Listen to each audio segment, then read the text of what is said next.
So இந்த வீடியோவில் நம்ம பிளான்ட் ஃபிசியாலஜின்ற டாபிக்ல இருந்து ஸ்ட்ரெஸ் ஃபிசியாலஜி இதில் வரக்கூடிய சில மாக் கொஷின்ஸை பார்க்கலாம். First, response against flooding. So ஒரு பிளான்ட் இருக்கு. ஸோ அந்த பிளான்ட் எப்படி ஒரு ஃப்ளட் ஆனப்போ ரியாக்ட் பண்ணும் அப்படின்றது தான் நம்மளோட கொஷின்.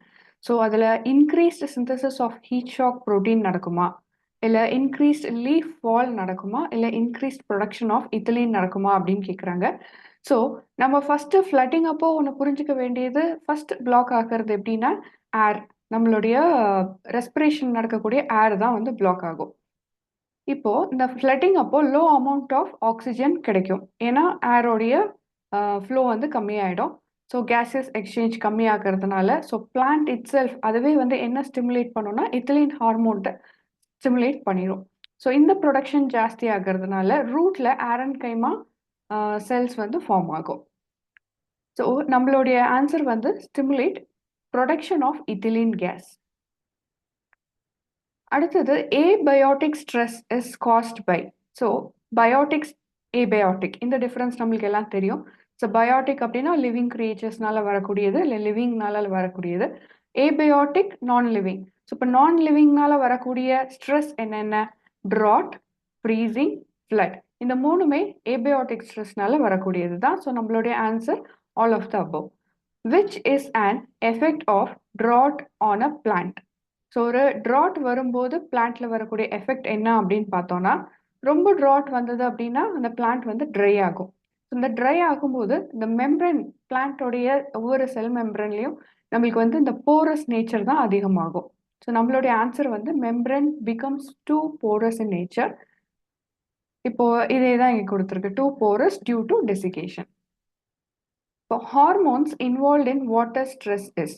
ஸோ என்னென்ன ஹார்மோன் நம்மளுக்கு வாட்டர் ஸ்ட்ரெஸ் அப்போ மட்டும் இன்வால்வ் ஆகுது அப்படின்னு பார்க்கணும். ஆக்சின் எடுத்துக்கிட்டோம் அப்படின்னா ஆக்சின் க்ரோத் ஹார்மோன். ஸோ அது கண்டிப்பாக வாட்டர் ஸ்ட்ரெஸ் அப்போ வரப்போகிறது இல்லை. Ethylene ripening hormone. அப்புறம் gibberellin cell division or elongation hormone. So abscisic acid தான் நம்மளுக்கு இந்த வாட்டர் ஸ்ட்ரெஸ்னால வரக்கூடிய ஹார்மோன். இது எதுக்கு ஹெல்ப் பண்ணும் வாட்டர் ஸ்ட்ரெஸ் அப்போ அப்படின்னு பார்த்தீங்கன்னா, வாட்டர் ஸ்ட்ரெஸ் அப்போ வாட்டரை ரீடைன் பண்ணுறதுக்கும் ஸ்டொமேட்டாவை க்ளோஸ் பண்ணுறதுக்கும் ஹெல்ப் பண்ணும். அதனால இதுதான் ஸ்ட்ரெஸ் ஹார்மோன் அப்படின்னு சொல்கிறோம். So abscisic acid is a stress hormone. அடுத்தது நம்ம பார்த்தோம் அப்படின்னா anti oxidants used to fight oxidative stress R. So எந்தெந்த ஆன்டி ஆக்சிடென்ட்ஸ் ஆக்சிடேட்டிவ் ஸ்ட்ரெஸ் அப்போ ஃபைட் ஆகும் அப்படின்னு பார்த்தோம்னா, சில ஆன்டி ஆக்சிடென்ட்ஸ் என்னென்னு பார்ப்போம். நம்மளுக்கு ஆஸ்கார்பேட், கேரோட்டினாய்ட்ஸ், பாலியமீன்ஸ், குளுட்டாத்தியான், யூரிக் ஆசிட், உபிகுயினோன், இது எல்லாமே நம்மளுக்கோ இல்லை பிளான்ட்டுக்கோ டயட் மூலியமாக கிடைக்கக்கூடியது. லைக் விட்டமின் சி, இ, ஏலேருந்து இல்லை ஃப்ளேவனாய்ட்ஸ்லேருந்து கிடைக்கக்கூடியது ஆன்டி ஆக்சிடென்ட்ஸ் தான் ஆக்சிடேட்டிவ் ஸ்ட்ரெஸ் அப்போ ஃபைட் பண்ணக்கூடியது. ஸோ நம்மளுக்கு இதில் all of the above. Manganese containing superoxide dimutase SOD occurs in. So இந்த சூப்பர் ஆக்சைடு டைமியூட்டேஸ் மேங்கனீஸ் கொண்டது எதில் இருக்கும் அப்படின்னு பார்த்தோம்னா மைட்டோகாண்ட்ரியால தான் இருக்கும். அடுத்தது the main enzyme for H2O2 hydrogen peroxide detoxification is.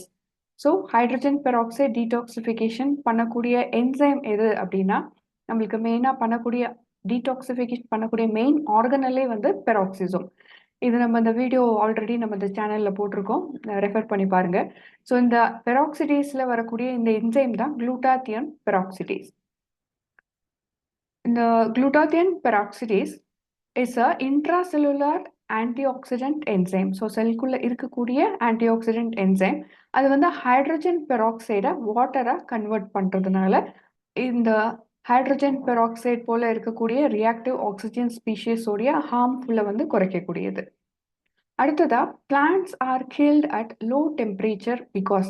So நம்மளுக்கு லோ டெம்பரேச்சராகவே இருந்தது அப்படின்னா பிளான்ட் வளராது. அப்புறம் அந்த பிளான்ட் டை ஆகிறத பார்க்க முடியும். ஏன் அப்படின்னு பார்த்தோம் அப்படின்னா, desiccation takes place owing to withdrawal of water from vacuolated புரோட்டோபிளாசமா, இல்லை cell rupture due to mechanical pressure of ice.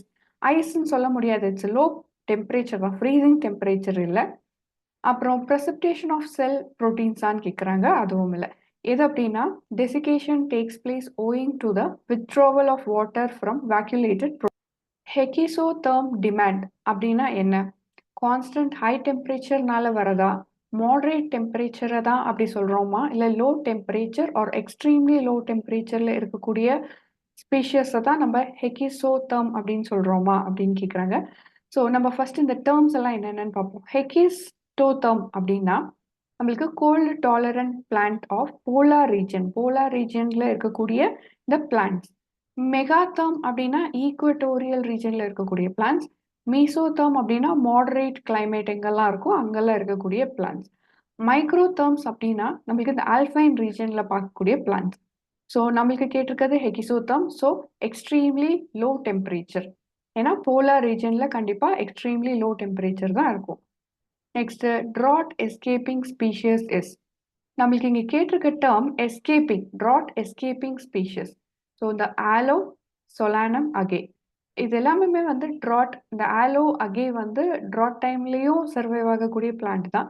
But ட்ராட்டை escape ஆகக்கூடிய பிளான்ட்ஸ் வந்து பார்த்தோம் அப்படின்னா சொலானம். ஏன் அப்படின்னா இந்த சொலானம் மாதிரி நேட்டிவ் ஸ்பீஷியஸ் எல்லாம் என்ன பண்ணோம் அப்படின்னா அதனுடைய ஃபுல் லைஃப் சைக்கிள் இருக்கு இல்லைங்களா, ஃபுல் லைஃப் சைக்கிளே இந்த ட்ராட் ஈவெண்ட் வரதுக்கு முன்னாடி முடிஞ்சிடும். ஸோ அப்போ அது ட்ராட்டை எஸ்கேப் பண்ணக்கூடியது. ஸோ அதனால சொலானம் மாதிரி இருக்கக்கூடிய நேட்டிவ் ஸ்பீஷியஸ் எல்லாம் drought escaping species. Next stress tolerating plants known as. So stress tolerate பண்ணக்கூடிய பிளான்ட்ஸ் எல்லாமே என்னன்னு சொல்லணும் அப்படின்னா ட்ராட் எவேடர்ஸா இல்லை எபிமெரல்ஸா, ரெசரக்ஷன் பிளான்ட்டா அப்படின்னு கேட்குறாங்க. ஸோ இதுக்கு ஃபர்ஸ்ட் நம்ம எல்லாத்துக்கும் விளக்கம் தெரிஞ்சுப்போம். ரெசரக்ஷன் பிளான்ட் அப்படின்னா பாய்கிலோஹைட்ரிக் பிளான்ட். பாய்கிலோஹைட்ரிக் பிளான்ட் அப்படின்னா எக்ஸ்ட்ரீம் ஹைட்ரேஷனை கூட ஈவன் மந்த் ஆர் இயர்ஸ்க்கு கூட தாங்கக்கூடியது.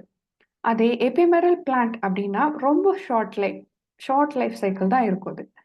அப்புறம் இந்த ட்ராட் இவேடர்ஸ் அப்படின்னா இந்த ட்ராட் பீரியடே வந்து எஸ்கேப் ஆகி வளரக்கூடிய பிளான்ட், இல்லை இந்த நியூ சீட்ஸ் வந்து அந்த ட்ராட் பீரியட்குள்ளேயே வளர்ந்து வந்துடுறது. ஸோ இதுதான் வந்து நம்ம இதனுடைய மீனிங். ஸோ இப்படி பார்த்தோம் அப்படின்னா ரெசரக்ஷன் பிளான்ட் தான் நம்ம இந்த ஸ்ட்ரெஸ் டாலரேட்டிங் பிளான்ட், ஏன்னா எக்ஸ்ட்ரீம் டீஹைட்ரேஷனை கூட ஈவன் மந்த் ஆர் இயர்ஸ் தாங்கக்கூடியது. அடுத்த question, low ATP diminished protein synthesis and impaired cell division occurs during. So low ATP அப்புறம் ப்ரோட்டீன் சிந்தசிஸ் அப்புறம் செல் டிவிஷன் இம்பேர்மெண்ட் இதெல்லாம் நடக்கக்கூடியது வந்து drought stress or cold stress, flood stress or heat stress. இதில் எதனால வந்திருக்கும் அப்படின்னு பார்த்தோம்னா நம்மளுக்கு இந்த low ATP, decreased protein synthesis இதெல்லாமுமே வந்து ஆனோக்சிக்னால வரக்கூடியது, அதாவது ஆனரோபிக் கண்டிஷன் இருக்கக்கூடிய இந்த ஃப்ளட் ஸ்ட்ரெஸ்னால தான் வரக்கூடியது. ஸோ நம்மளுடைய ஆன்சர் வந்து ஃப்ளட் ஸ்ட்ரெஸ். இந்த வீடியோ உங்களுக்கு கண்டிப்பாக யூஸ்ஃபுல்லாக இருக்கும் எக்ஸாம் ப்ரிப்பரேஷனுக்கு நம்புகிறேன். Thank you. Please share, like and subscribe.